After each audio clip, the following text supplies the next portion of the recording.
Hey guys, Robert Shrewsbury claimed to know where there was some ancient giants buried, but every time he tried to do something archaeologically to uncover them and prove that their existence, he got shut down by academia, by the laws, by everything else. So to combat that, he wrote a letter back in 2004 to the President of the United States, seeing if he could get some kind of help so that he could get in to prove who these giants were.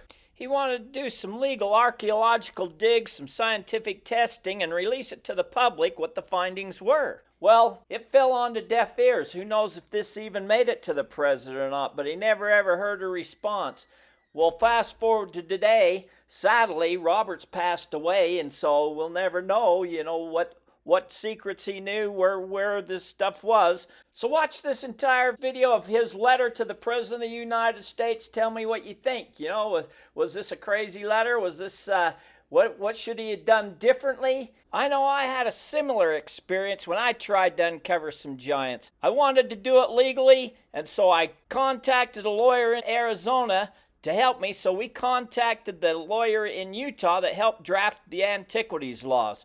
Under client confidentiality privileges, without telling who I was and where we was at, we basically gave him the story of what I wanted to do, and he told me I just sell drugs because when I get caught, I'm going to prison. And I didn't feel like going to prison, so that project's kind of on hold. Well, I think Robert felt the exact same way. So leave a comment after you watch this video about Robert's letter to the president and let me know what you think. Letter to the President of the United States. Dated October 23, 2004. From Robert Shrewsbury. Mr. President. In perspective. The United States' role regarding ancient civilizations.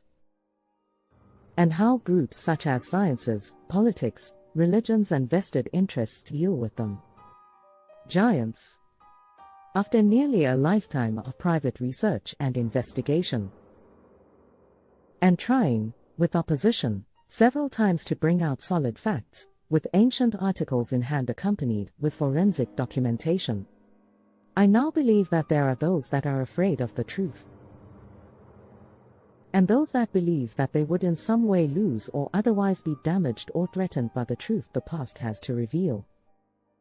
I am well acquainted with Russell Burrows, formerly of Illinois, and Mr. Earl John Brewer Sr. of Maroney, Utah, who each have extensive authentic archaeological finds now documented. These two men, Earl John Brewer and Russell Burrows, both found ancient literary writings and artifacts in caves here in North America. In both cases, in regards to their finds, Russell Burrows and Earl John Brewer were subsequently accused of fraudulent fabrication and deceit by people with authority, academic degrees and position. Never to my knowledge at any time did these accusers come forth with conclusive scientific evidence that Brewer or Burrows did, in fact, perpetrate a fraud. As I recall, the newspapers believed the authorities and were merciless in their unkind implications and accusations of Brewer and Burrows. As a matter of record, Russell Burrows retaliated by having forensic tests done on a number of his articles/artifacts. I myself and others have now had our own forensic tests done on some of the Brewer plates and some of my own findings in Utah, and of course, they have all checked out with authenticity. I am talking about clear literary works found here in Utah that go back to BC. It is now evident that people of the private sector are taking more personal responsibility and acting upon it by bypassing the general authorities and universities, and getting their own tests done at their own expense so as to acquire the long-awaited truth. I am in hopes that more interested people will add to this pool of helpers until we reach mass collective strength. It could perhaps go further to put together some good substantial funding for the purposes of getting the truth to the people, and some good museums, where the public can view some of the findings that are not talked about except in private circles. Remember the Dead Sea Scrolls? After their discovery, a small group of scholars held on to them, untranslated, for some 40 years. Finally, when the translation was complete, it was kept esoteric. Only by chance did it finally come out for the public to consider. I am not talking about sensational tabloid mentality, but real honest scientific works and documentation. When sound data comes out, then people can and will write their many books, and there will be a lot of conjecture, opinions, fiction and sci-fi that will emanate from it, but the foundation needs to be based on science. I am well aware of many of the books written on the subject matter of archaeology, anthropology, and ancient civilizations of giants, the Nephilim, Brewer, and the Anunnaki, and such places as Atlantis, Lemuria, Mu. Further, many of these books are certainly not accepted by the academic authorities of our present world. They discuss the remains of high technological civilizations and the Dark Age periods after their falls. Research in the United States indicates there were extensive sites, many, sometimes mysteriously, horribly ruined in the early years of European settlers. Subject of giants in America, in ancient times at large, is a subject matter of great controversy, politics, fear, competition, and mystery. I admit that I myself do wonder at times if some of the so-called sci-fi pseudo-scientists and mystery ghouls and writers, thriving on the sales of their books, are guilty of not wanting real scientific evidence, proof, to surface because this may cause a decline in their long-lived economic resource situation. I have not looked in the eyes of Agamemnon or discovered the city of Troy, but I have seen some of the giant human remains and some of their artifacts, records, and writings left behind for us to learn from. If and when we, as a civilized, courageous, voracious people, are truly ready for it, I am personally willing to help facilitate the acquisition of some of these ancient sites. I have traveled to several countries in my research/investigation and firmly believe now, by 40 years of educated experience, that the majority of artifacts and records of ancient civilizations and some of the greatest archaeological finds in history have been, are being, and will soon be looted. In reality, the results are that much of these antiquities are being placed in private collections, to be undisclosed for open scientific knowledge, research and study.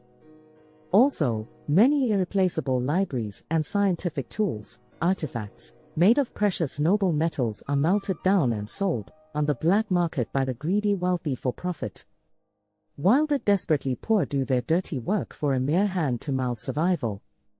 Some countries have really good laws that are fair, just, and safe for the finders of ancient antiquities, and finders are rewarded and taken care of in a good way. I believe these protections to the finders save and protect most of the antiquities from being looted, and allow museums, universities, and viable tourism to work. In Utah, I have also heard many complaints and rumors from the private sector that some very unusual, gold artifacts of ancient origin have been excavated here by some of our universities, only to be covered up, or in some cases sold or traded outside of our country, for funding, donations for the university. It was said that payment was accepted as a tax-exempt donation, and nothing was ever mentioned of the rendering of artifacts. If these allegations are only half true, then who are the looters? I have seen the enemy, and they are us. Perhaps the very people that we look up to and trust to be our protectors, helpers, and keepers are the ones that receive our reports, and are first to these ancient sites to loot, pilfer, and plunder. Is all of this protecting the burial sites of our ancient and natural history a drama of red herring? So we can be easier plundered by 1, private people working incognito at the universities, or 2, perhaps people working through the universities for private interests. 3, or is it the universities themselves? As just one source of plundering, maybe all 3 are possible.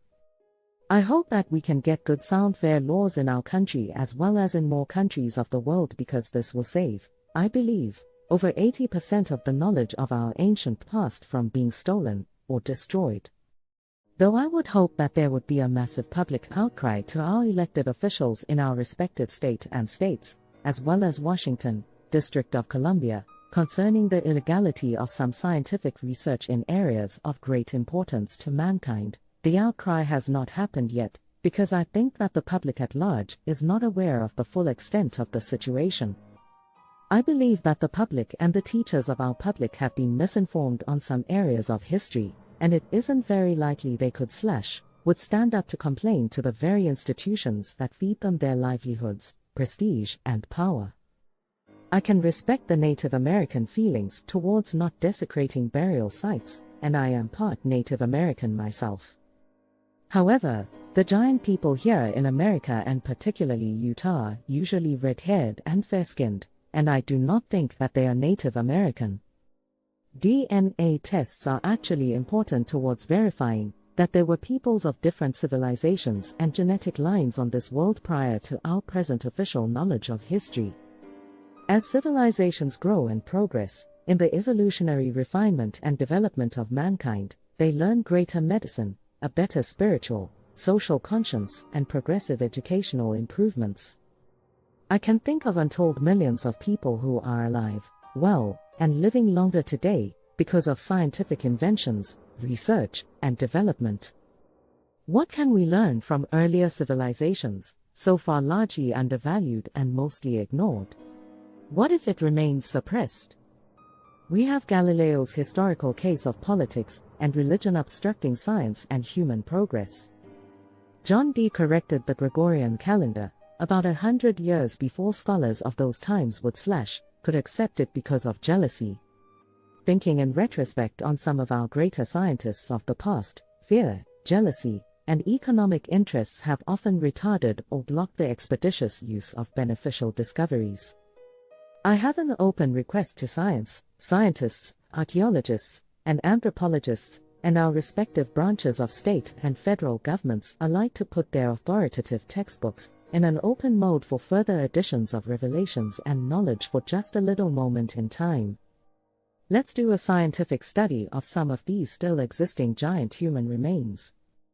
I know where several giant burials are, but due to the many legal ramifications and legal fortifications, I am unable to go any further or deeper on my own investigation/research without severe penalties. Good, knowledgeable, and unbiased investigative teams are important but hard to come by. In short, when science, politics, religions and vested interests come to honest terms with giants and other advanced, civilized, ancient civilizations in America's past, then we can all receive the knowledge and benefits to our betterment, even though some will not see it this way. My historical research has indicated we cannot ignore the existence of the giants. In our past, ancient writings and legends indicate they already altered our current lives. To study their existence to see what more effects may still be set in motion, time released, plus what was left for us to study and learn, may be of great importance that should not be overlooked or underestimated. It may very well be that responsibility and accountability from our elected and appointed leaders on this subject matter will be lacking, non-existent, or insufficient to be of any good consequence, saving quality, or quantity, or timely enough. Nonetheless, the penalties will affect us, and our future outcome for generations to come, and our children and grandchildren may suffer from it for time immemorial. Sincerely, Robert Shrewsbury, M.A.A., B.A.